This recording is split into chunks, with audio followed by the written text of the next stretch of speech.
بسم اللہ الرحمن الرحیم۔ السلام علیکم ورحمۃ اللہ وبرکاتہ۔ ویلکم مائی یوٹیوب چینل حافظ شفیق۔ معزز سامعین، امید کرتا ہوں کہ سب خیریت اور عافیت کے ساتھ ہوں گے۔ الحمدللہ سورۃ الانشقاق، اس کا پارٹ 15واں سبق آج ہم پڑھنے جا رہے ہیں، جس کے اندر انشاءاللہ آج ہم آیت نمبر 22 سے پڑھنے جا رہے ہیں۔ چند آیات اس کے آپ حضرات کے سامنے پڑھیں گے۔ ہمارا مقصد اس کی چند آیات پڑھنا ہی نہیں ہوگا، بلکہ ان آیات سے نکلنے والے تمام اصول و ضوابط اور تجویدی قوانین آپ حضرات کے سامنے رکھیں گے، تاکہ آپ ان اصول و ضوابط اور تجویدی قوانین کو مد نظر رکھ کر بقیہ قرآن کی صحیح طریقے سے تلاوت کر سکیں، اور یہی ہمارا مقصد ہے۔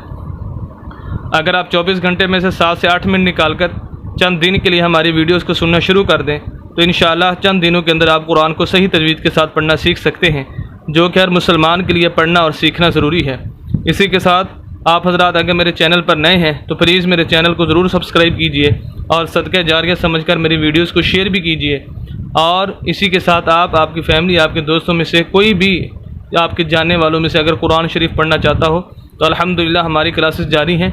اگر آپ بھی ہماری کلاس کا حصہ بننا چاہتے ہیں تو دیے گئے نمبر پر رابطہ کیجئے، انشاءاللہ آپ بھی ہماری کلاس آن لائن کا حصہ بن سکتے ہیں۔ تو بہرحال آئیے آج کا سبق شروع کرتے ہیں۔ اعوذ باللہ من الشیطان الرجیم، بسم اللہ الرحمن الرحیم۔ سورۃ الانشقاق، آیت نمبر 22۔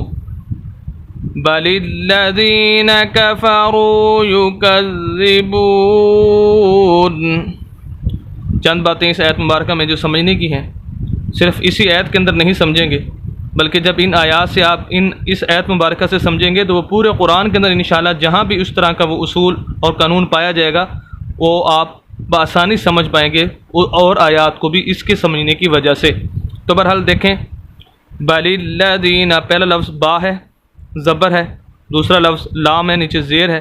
اس لام کو ہم ملائیں گے اگلی لام کے ساتھ، درمیان میں الف ہے، الف خالی ہے، خالی سے مراد اس کے اوپر نیچے کوئی حرکت نہیں ہے۔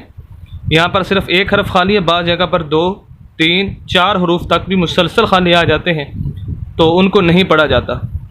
اس لام کو اس لام کے ساتھ اس وجہ سے ملائیں گے کہ اس لام کے اوپر شد ہے، اور جس لفظ کے اوپر شد آ جائے وہ لفظ مشدد کہلاتا ہے، اور وہ لفظ خود بخود نہیں پڑھا جاتا، پہلے پچھلے حرف کے ساتھ ملتا ہے، تو اس وجہ سے اس لام کو اس لام کے ساتھ ملائیں گے۔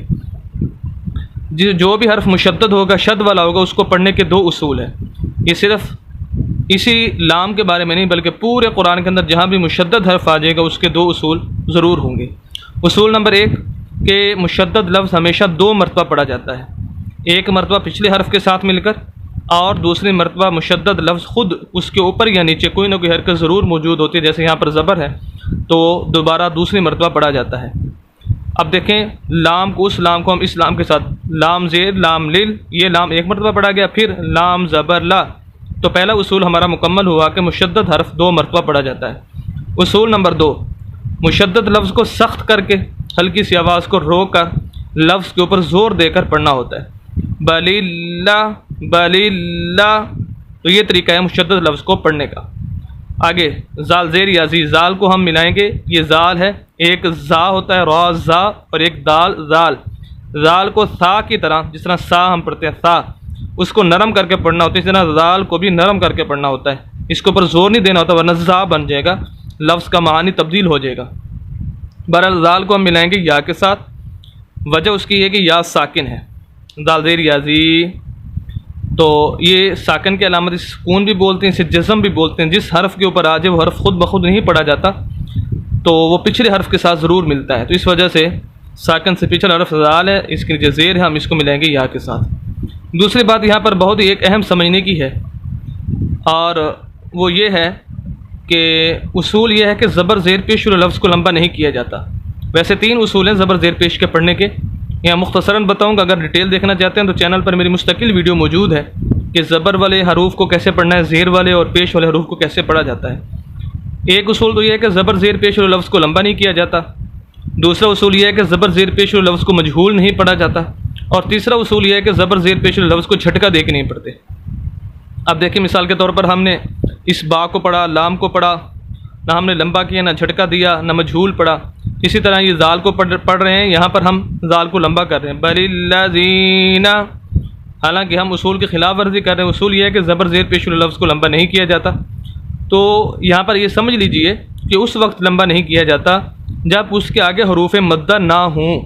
ہاں اگر زبر زیر پیش کے آگے حروف مدہ آ جائیں، الف مدہ، واو مدہ اور یا مدہ، 3 حروف ہیں حروف مدہ، وہ آ جائیں تو پھر زبر زیر پیش والے لفظ کو لمبا کیا جا سکتا ہے، اور بلکہ لمبا کرنا ضروری ہوتا ہے۔ اس وجہ سے یہاں پر یا مدہ ہے، اس بنا پر ہم لمبا کر رہے ہیں۔ اگر حروف مدہ کی پوری ڈیٹیل دیکھنا چاہتے ہیں تو میری چینل پر مستقل ویڈیو موجود ہے، وہاں جا کر آپ دیکھ سکتے ہیں۔ آج کے سبق کے اندر 2 آ رہے ہیں، یا مدہ اور واو مدہ، یہ 2 چیزیں میں آپ کو بتا دیتا ہوں۔ الف مدہ آج کے سبق کے اندر موجود نہیں ہے اس آیت کے اندر، تو وہ انشاءاللہ آپ باقی ویڈیوز کے اندر یا چینل پر اور ویڈیوز موجود ہیں، وہاں جا کر آپ دیکھ سکتے ہیں۔ یہاں پر سمجھ لیجیے یا مدہ کیا ہے، تو اس کی علامت اور نشانی یہ ہے پورے قرآن کے اندر جہاں بھی یا ساکن، ایک شرط، دوسری شرط پچھلے حرف کے نیچے زیر موجود ہوگی وہ یا مدہ کہلائے گا۔ ہر وہ یا ساکن جو ساکن ہو اور اس سے پچھلے حرف کے نیچے زیر ہو تو یا مدہ ہوگی۔ 2 شرطیں، یا کا ساکن ہونا ضروری ہے اور اس سے پچھلا حرف چاہے جو بھی ہو اس کے نیچے زیر کا ہونا ضروری ہے، تو یا مدہ کہلائے گی جیسے یہاں پر ہے۔ اس بنا پر ہم زال کو لمبا کریں گے، وگرنہ اصول یہی ہے کہ زبر زیر پیش لفظ کو لمبا نہیں کیا جاتا۔ تو بل الذین، ایک الف کے برابر، بل الذین کفروا، کفروا، را موٹا پڑا جاتا ہے اس وقت جب اس کے اوپر پیش اور زبر ہو۔ اگر را کے نیچے زیر آ جائے تو پھر را باریک پڑا جاتا ہے، اور یہی صورتحال لام کی ہے۔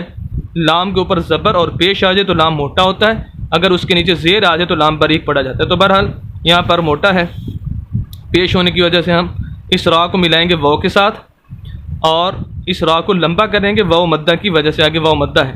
کفرو، جیسے یا مدہ کے بارے میں آپ نے سیکھا، واو مدہ کی مختصر تعریف، ہر وہ واو ساکن جس کے پچھلے حرف پر پیش آ جائے واو مدہ کہلاتا ہے۔ ہر وہ واو ساکن جس کے پچھلے حرف کے اوپر پیش آ جائے واو مدہ کہلاتا ہے، تو یہاں پر ہم لمبا کریں گے۔ کفروا یکذبون، یکذب، پہلے تو شد والے 2 اصول پیچھے بتا چکا ہوں، وہی یہاں پر ہے کہ زال کو ہم 2 مرتبہ پڑھیں گے، سخت کر کے پڑھیں گے، آواز کے اوپر زور دے کر، یکذب، یکذبون، آگے پھر واو مدہ، با پیش واو بو، ابھی بتا چکا ہوں کہ واو ساکن پچھلے حرف کے اوپر پیش، یکذبون، نون زبر نہ ہے۔ اب یہاں پر یہ سمجھ لیجئے کہ آیت پوری ہو چکی ہے اور ہم نے آخر میں وقف کرنا ہے، اور وقف کا جو اصول ہے وہ یہ ہے کہ اگر آخری حرف پر زبر زیر پیش، 2 زبر 2 زیر 2 پیش وغیرہ ہوں، اس کو ختم کر کے آخری حرف کو ساکن کر دیے تھے۔ جس طرح یہ واو ساکن ہے اس طرح نون بھی ساکن ہو جائے گا۔ جیسے ہم نون کو ساکن کریں گے تو زبر اس کی ختم ہو جائے گی، کیونکہ جو حرف ساکن ہوتا ہے اس کے اوپر زبر زیر پیش نہیں آ سکتی۔ تو یکذبون سے ہمارا لفظ ہو جائے گا یکذبون۔ پوری آیت، بل الذین کفروا یکذبون۔ امید کرتا ہوں کہ آج کی ویڈیو آپ خوبی سمجھ چکے ہوں گے۔